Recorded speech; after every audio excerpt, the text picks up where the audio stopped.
मैं मीडिया की बात जब भी करता हूं तो हमेशा उस मुख्य धारा की बात करता हूं जिसे सरकार और बाजार कई लाख करोड़ रुपए के विज्ञापन देते हैं, आप लोगों की नहीं। अब तो ये लोकतंत्र का अनिवार्य हत्यारा बन गया है। आज चुनौती ये है कि अगर लोकतंत्र को बचाना है, संवैधानिक मूल्यों को बचाना है या बचे हुए लोकतंत्र को जिंदा रखना है कि जितना है उतना ही रख लें, तो इस मीडिया से लोकतंत्र को बचाना पड़ेगा। जो 2014 जिसके बारे में प्रधानमंत्री जी ने कहा कि वो तारीख नहीं है, बदलाव का एक युग है।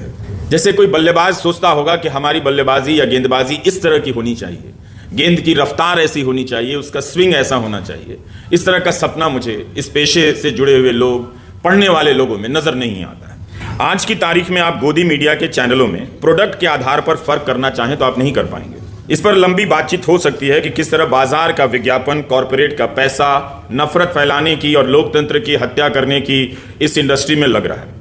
पहले मीडिया बहाना बनाया करता था जब उस पर सवाल उठते थे कि आपका कंटेंट बहुत खराब है, तो एक बहाना था कि दर्शक ही ऐसे हैं, टीआरपी नहीं आती है तो हम टीआरपी के लिए वैसे करते हैं, जीने के लिए।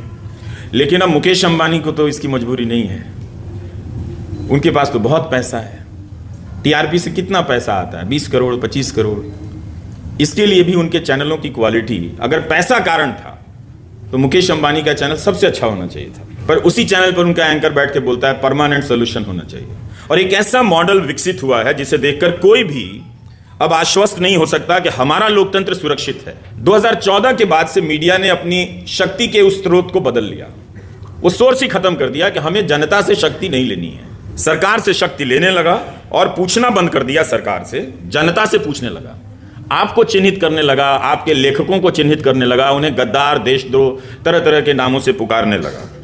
वो एक तरह से जैसे चुनावों के समय पहले बाहुबली हुआ करते थे, उसी तरह से अब ये सूचना के नए बाहुबली हैं। ये सारे लोग लठायत हैं। इनका काम आपको सूचना देना नहीं है, बल्कि यहां की सूचना कहीं और ना पहुंच जाए उसे रोकना है। ये सूचना के लठायत हैं ये सारे जो अभी आए हैं। ज्यादा अच्छा शब्द गुंडा लगता है, लेकिन ठीक नहीं लगता है, क्योंकि गुंडो वो कहीं और भी उसके कई सारे अर्थ निकल आते हैं उसके। तो इसीलिए आप देखेंगे कि वो जनता को धमकाता है। और जब किसान आंदोलन करने गए तो बिना जाने पड़ताल किए मीडिया ने झट से उन्हें आतंकवादी कह दिया।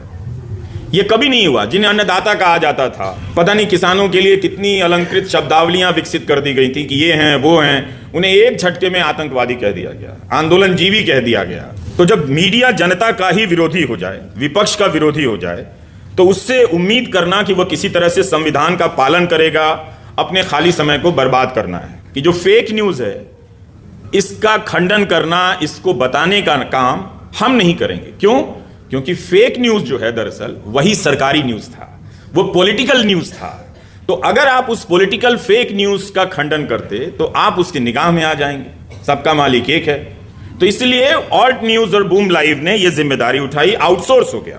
ये छोटे छोटे संगठन मीडिया और सरकार के झूठ को अब फर्क करना बहुत मुश्किल है कि ये फेक न्यूज किसका है, सरकार का है या मीडिया का है, सरकार के लिए है या मीडिया के द्वारा फैलाया गया फेक न्यूज है। ये जो समाचार एजेंसी है एएनआई, इसके न्यूज को वो कितनी बारीकी से पकड़ता है।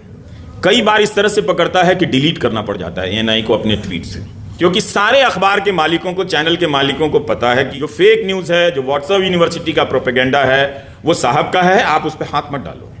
ये काम करना आपका नहीं है, बल्कि हो सके तो उसी में से लेके कुछ अपनी शाम का डिबेट निकाल लो।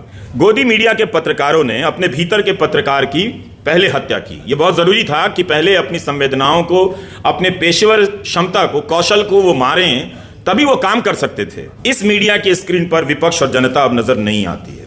इसकी खबरों का भी एक ही चेहरा है, प्रधानमंत्री नरेंद्र मोदी। सुंदर चेहरा है। इन 10 वर्षों में प्रधानमंत्री की लोकप्रियता अलग अलग राज्यों में घटती भी रही, बढ़ती भी रही, लेकिन उनके प्रति गोदी मीडिया एक समान से निरंतर निष्ठावान बना रहा, क्योंकि वह उनमें समाहित हो चुका है। वही उनके संपादक हैं, वही उनके समाचार हैं, वही उनके विचार हैं, वही उनके प्रचार हैं।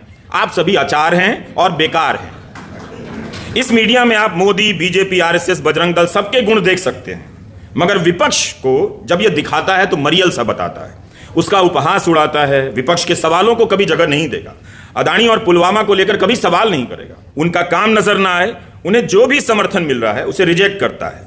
राहुल गांधी, आदित्य ठाकरे, तेजस्वी यादव, ये सब 50 के आसपास और उससे नीचे के नेता हैं उम्र के हिसाब से। तो ये नई पीढ़ी के नेता थे। इन्हें जोकर बनाकर पेश करेगा, इन्हें करप्ट बनाकर पेश करेगा उस देश में जहां युवा नेताओं की बात होती है, वहां युवा इन युवा नेताओं को नहीं दिखाएगा, बल्कि 70 साल के नेता को युवाओं के नेता के रूप में लगातार पेश करता है। उनके काम करने के घंटे का प्रचार करेगा, उनसे सवाल नहीं करेगा। तो विकल्प की कल्पना से मुक्त यह गोदी मीडिया मोदी का संकल्प ले चुका है। वह उनकी पूजा भी करता है और अपने दर्शकों से उनकी पूजा भी कराता है। 2019 में इन युवाओं से कहा गया कि पकौड़ा तलना भी रोजगार है। अब उसे सुनाया जा रहा है कि 70 घंटे काम करो और काम का पता नहीं। वो आजीवन सैनिक बनना चाहता है हमारा युवा, आपने 4 साल का अग्निवीर बना दिया। यह एंकर क्यों नहीं कहता कि जवान को पूरी नौकरी मिलनी चाहिए? और हैरानी होती है कि जो जनता शाम को दर्शक होती है, सुबह पाठक होती है, कैसे इसे सहन कर रही है। जिस तरह से पत्रकारों ने अपने भीतर के पत्रकार की हत्या कर दी, उसी तरह इन दर्शक और पाठकों ने अपने भीतर के दर्शक और पाठक की हत्या कर दी। उसकी जगह धर्म को बिठा लिया है। किसी की हत्या पर खुश होने, किसी समुदाय के परमानेंट सोल्यूशन की बात करते हुए गर्व करने की एक नई संवेदना आ गई है। अब वह सही खबर नहीं पढ़ सकता। जब तक गलत खबर नहीं पढ़ेगा तब तक मानेगा ही नहीं कि उसने जो खबर देखी है वो सही है। आप धर्मनिरपेक्षता से सांप्रदायिक बहुत आसानी से हो सकते हैं, लेकिन सांप्रदायिकता से धर्मनिरपेक्ष होने में बहुत ही असाध्य प्रक्रिया है। ये सबके बस की बात नहीं है। जो एक बार सांप्रदायिक होता है वो बहुत लंबे समय के लिए सांप्रदायिक होता है, और जो सांप्रदायिक होता है वो उसके साथ साथ हत्यारा भी होता है। अगर हत्यारा नहीं होता है तो हत्या का समर्थक होता है। तो इतना आसान नहीं है कि आप उसे एक झटके में कह दें कि तुम गोदी मीडिया मत देखो। वो क्या करेगा, वो कैसे जिएगा, उसे अब जीना भूल गया है वो। अगर आप सांप्रदायिक नहीं हैं, मुसलमान से नफरत नहीं करते हैं, तो फिर गोदी मीडिया में आप क्या करते होंगे, कैसे अपना दिन बिताते होंगे, यह भी सोचने की बात है। तो आज पत्रकार होने के लिए सांप्रदायिक होना और एंटी मुस्लिम होना पहली शर्त है। और जब आप सांप्रदायिक हो गए तो आप किसी भी तरह से लोकतांत्रिक और संवैधानिक नहीं हो सकते। वो संभावना आपके भीतर ही खत्म हो गई, वो किसी संस्थान से पैदा नहीं की जा सकती। और हिंदू मुस्लिम का मैं इस्तेमाल नहीं करता, मैं अक्सर एंटी मुस्लिम का इस्तेमाल करता हूं, क्योंकि अब सब एक तरफा है। तो जब पत्रकारिता सांप्रदायिक हो जाए, उसके भीतर के लोग भीड़ की हत्या पर जश्न मनाने लग जाएं, क्या आप उसे संविधान का पाठ पढ़ा सकते हैं? आज के गोदी मीडिया में हर तरह की बुरी आत्मा प्रवेश कर गई है।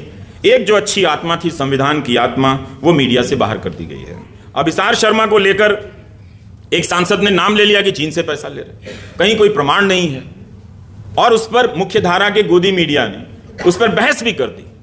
अब इसार खुद पत्रकार है, तो अब पत्रकार को उस मीडिया से लड़ना पड़ रहा है अपने अस्तित्व को बचाने के लिए। तो आम नागरिक की क्या हालत होगी आप समझ सकते हैं। 2019 में ऑस्ट्रेलिया की केंद्रीय जांच एजेंसी ने ABC न्यूज चैनल पर छापा मारा और एक पत्रकार के घर भी छापे पड़े थे। तो क्या हुआ था कि इसके विरोध में वहां के जितने भी क्षेत्रीय अखबार थे, कम प्रसारण वाले, और राष्ट्रीय अखबार थे अधिकतम प्रसारण वाले, इन सब ने अपने पहले पन्ने पे कुछ काट पीट लगा दिया, काले रंग से जो लिख के उस पे काली स्याही लगा दी कि जिससे आप पढ़े नहीं। विरोध में सारे अखबारों ने किया था, और टीवी चैनलों पर विज्ञापन चला था कि जब सरकार आपसे सच छुपाना चाहती है तो वो क्या है जो छुपाना चाहती है।